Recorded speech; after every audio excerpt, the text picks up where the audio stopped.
Hey everyone, John O'Sullivan here, founder of the Changing the Game Project. And what I want to talk to you about today is the one thing that I believe is more important to talent.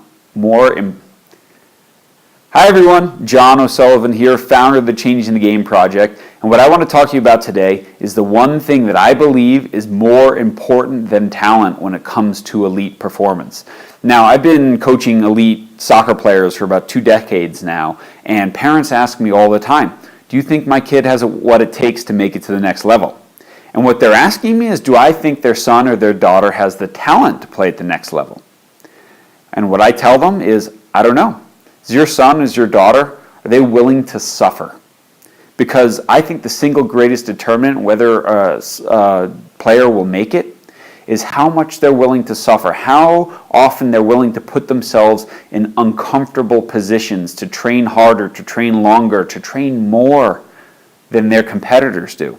Because that will determine whether they make it to the next level or not. I have worked with tons of players who are exceptionally talented, have great genetics, who have had great coaching, but they just don't have the willingness to do that little bit extra. Now, I certainly understand that lots of things go into performance. Everything from your 10,000 hours of practice to your genetics to the coaching to luck, all those things play into it. And not one thing determines whether you make it or not. But what I have found is that there are lots more talented athletes out there than there are elite athletes. And the difference between those who make it and those who don't is this willingness to suffer, this willingness to do the little bit extra.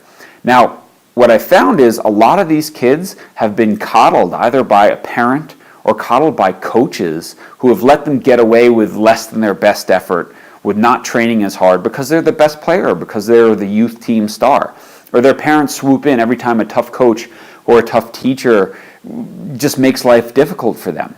And because they've been coddled, they've never learned to suffer. They've never learned to push themselves harder. They've never learned to push themselves like an elite athlete.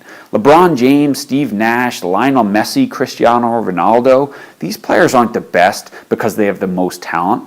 They're the best because they have exceptional talent and an exceptional work rate and willingness to suffer. They go out there and work harder and longer than anyone else. Now, one of my favorite quotes is from Anson Dorrance. And Dorrance is the women's soccer coach at the University of North Carolina. And one of his players was a woman named Mia Hamm, who is considered probably the best female player of all time. When she was still in college, when she was already the college player of the year, when she was already an elite international player, he saw her training one morning by herself, 6 a.m. on a humid North Carolina morning, middle of the summer. And she was bent over and she was gasping for breath doing wind sprints all by herself.